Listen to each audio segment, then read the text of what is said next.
No vamos a hablar de una cirugía que lastimosamente es muy común entre las mujeres y es cuando le dicen que tienen que sacarle el útero.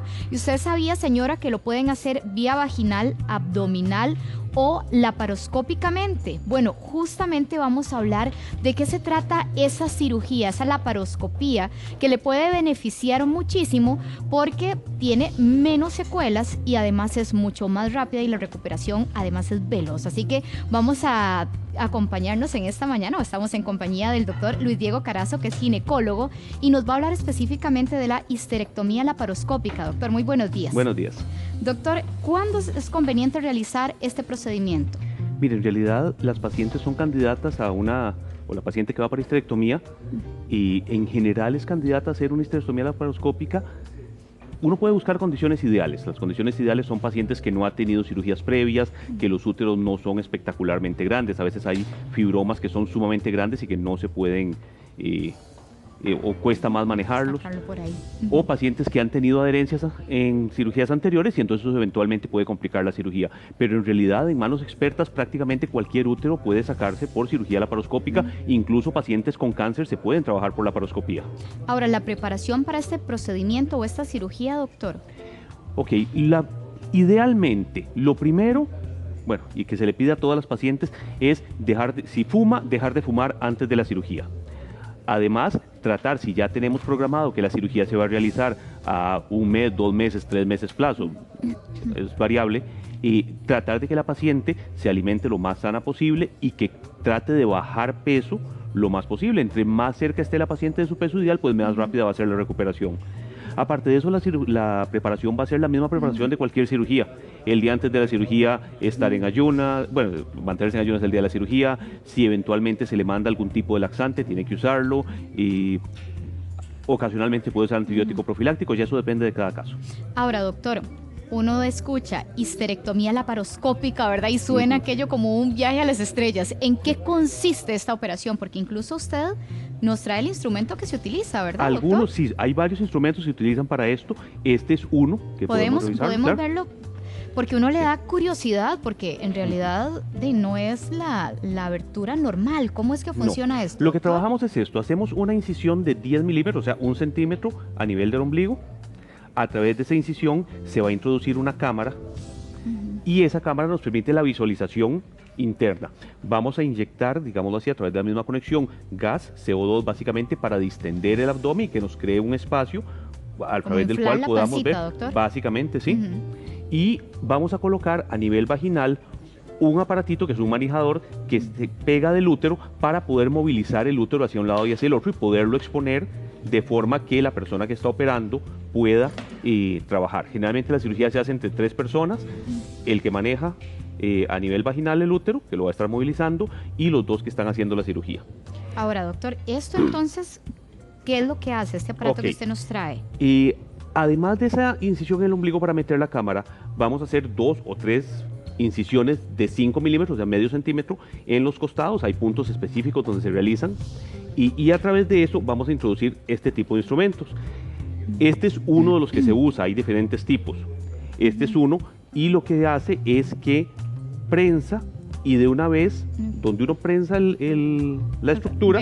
Veamos esa puntita donde prensa, doctor, para que nos quede más claro. Digamos, cojamos el cable. Este entra, prensa, y donde uno lo cierra, este tiene una conexión eléctrica que nos va a permitir coagular los vasos y después tiene una cuchilla que corta la estructura. Con eso va cortando entonces. Con esto vamos sellando y cortando. A la vez. Este es uno, sí, hay diferentes marcas de estos, esta es una de tantas.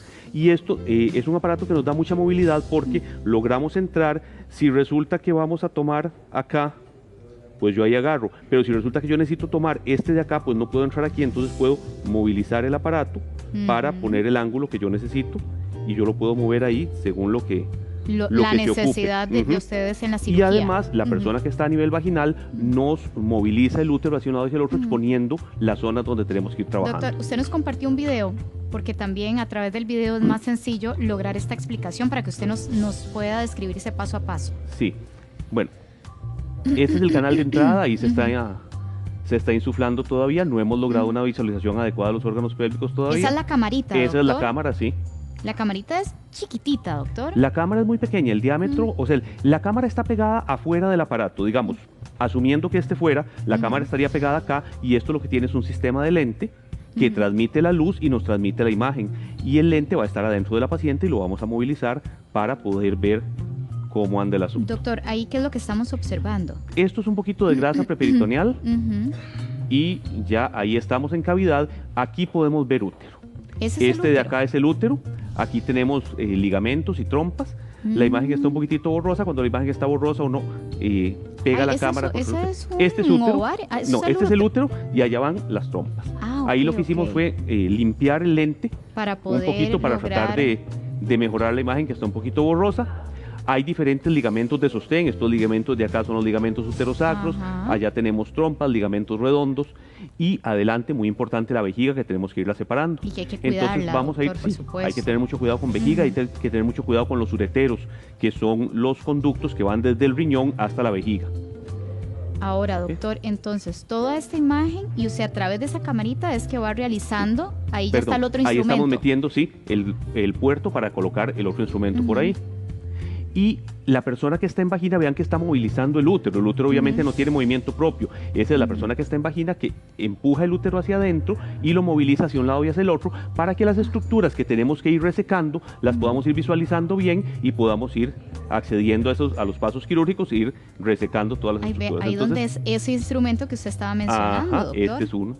Porque es que, doctor, bueno, y todavía se realizan cirugías que uno dice, tienen que hacerle una gran herida para poder sacar el útero, pero esto es una maravilla. Y ahí cauteriza de una vez, doctor. Sí, ahí va cauterizando y cortando de una vez. Hay un poquito de sangrado, esto otro es un aspirador, ahí podemos ir aspirando el poquito de sangre. La cantidad de sangrado que se produce generalmente es menor que una histerectomía abierta, la recuperación obviamente es más rápida, el tiempo quirúrgico es un poquito más elevado. Esta cirugía, desde el punto de vista de complejidad, es una cirugía más compleja y generalmente dura un poquito más.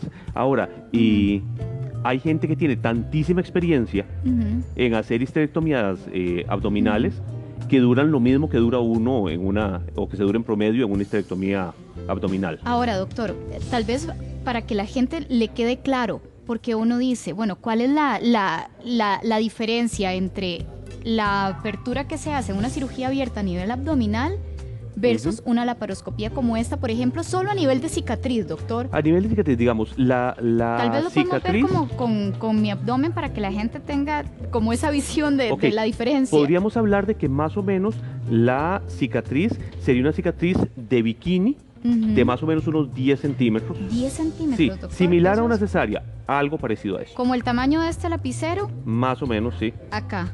Exacto. Sí. Okay. Generalmente uno hace la herida, no la hace recta, sino que la hace curveada para tratar de... Sí, como una sonrisita, ¿verdad? Más o menos por como ahí una está sonrisita, eso sería. Ahora, y porque yo tuve de hecho laparoscopía cuando tuve una intervención. Los piquitos son, las puntaditas que usted nos ha, son chiquititos. Medio ni centímetro. Se ven, doctor. Prácticamente no se ven. Tal vez como del tamaño de esto, todavía más pequeñito. Más pequeñito, eso debe ser unos 7 milímetros, es todavía más pequeño que eso. O sea, pensemos más en medio pequeño que centímetro. Este puntito. Sí, O sea, realmente son muy, muy pequeñas y cicatrizan muy bien. ¿Y esto, doctor, generalmente es en qué puntos donde se hacen? Hay diferentes puntos. Sí se hacen en los costados, en las zonas de los costados. Como acá. Ajá. Sí, doctor, y un poquitito. Okay. Generalmente uno trabaja más o menos por acá. Sí. 2, y eventualmente se puede poner otro puerto accesorio un poquitito más arriba. Ya eso depende de qué tan difícil vaya siendo la cirugía. Y el abdomen, en el ombliguito. Y en el ombligo, ahí es el puerto grande, que es de 10 milímetros, 1 centímetro, que por ahí es a donde entra la cámara. Ahora, doctor, ¿y por dónde sale el útero? ¿Vagina? A nivel de vagina. Se extrae por vagina, entonces. Sí, porque eso es la duda que uno dice, porque ya el órgano, ¿verdad? O se puede, ocasionalmente, hay aparatos que se llaman morceladores. Con los morceladores ha habido una cierta controversia. FDA los tiene prohibidos. La EMEA, que es la equivalente a la FDA en Europa, sigue usando morceladores. El morcelador es un aparatito que va reduciendo el útero, va sacando pedacitos de útero poco a poco. Va sacando como... Lo va haciendo como un picadillito, doctor. Va haciendo, digámoslo así, sí. Entonces, generalmente lo que se hace es que se coloca el útero dentro de una bolsa, o sea, uno mete una bolsita estéril en cavidad, se puede colocar el útero dentro de la bolsa y empezar a morcelarlo ahí adentro y se va sacando en partes. Para ahí, que sea más fácil sacarlo del cuerpo. Cuando son úteros sumamente grandes se puede hacer eso. Ahora, doctor, ¿ustedes cómo se cercioran de que todo salió bien, de que todo está, verdad? Porque uno tal vez tradicionalmente piensa, no, es que si está abierto es más fácil de ver que verlo por una cámara. Sí y no. La cámara tiene la gran ventaja de que nos da muchísimo aumento. ¿Okay? Veamos el tamaño de la pinza y vean el tamaño con que se ve en la pantalla. Sí, nosotros claro. igual no estamos viendo directamente, sino que nosotros estamos trabajando aquí, pero estamos viendo allá en una pantalla. Entonces, el aumento que nos da nos permite detectar sangrados muy pequeños, lesiones muy pequeñas. Como si que tal fuera vez con incluso, binoculares, doctor. básicamente. Entonces. Pues tanto como binoculares, sí, no, pero sí como, pero si hay un digamos, con aumento lupa. de la imagen. Hay un aumento versus... importante de la imagen que nos permite ir viendo. Y ustedes ven que la disección es una disección que uno va despacio, eliminando. Se produce humo porque ahí uno va cauterizando. Hay un aspirador que igual que nos permitió aspirar sangre al principio, También nos permite aspirar el humo para poder tener una visión limpia en todo momento. Y ahí vamos, ahí estamos separando vejiga y ahí va uno. Poquito a poco, separando las diferentes estructuras, vean que el sangrado es un sangrado realmente mínimo. Pues que prácticamente no se ve, doctor. Sí. Sangrado fue cuando vimos la aspiración un poquito, donde iba cayendo un poquito de sangre, pero es mínimo. El sangrado es mínimo y la cicatrización es mínima también porque son sumamente pequeñas las heridas. Estamos hablando, como digo, una herida de 1 centímetro y 2 o 3 eventualmente heridas de medio milímetro. Que prácticamente pasan inadvertidas, porque yo esas cicatrices ni siquiera me las encuentro. Sí. Ahora, doctor, el procedimiento, la duración, creo que usted había señalado. Es un poquito más larga que una cirugía normal. Digamos, en centros donde hay histerectomías laparoscópicas todos los días que están haciendo de rutina, incluso en varios centros ya no se hacen histerectomías abdominales. O se hacen vaginales o se hacen laparoscópicas. Y es muy raro que una persona que tiene muy buena experiencia entre a hacer una laparoscópica y termine teniendo que abrir a la paciente porque no se pudo sacar el útero por laparoscópica.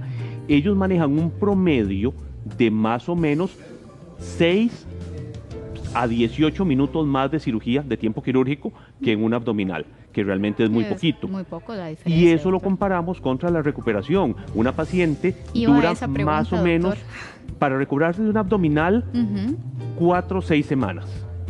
Pensemos que las 6 semanas, si sacamos matemáticas, 6 por 7, 42, es la famosa cuarentena. ¿Ok?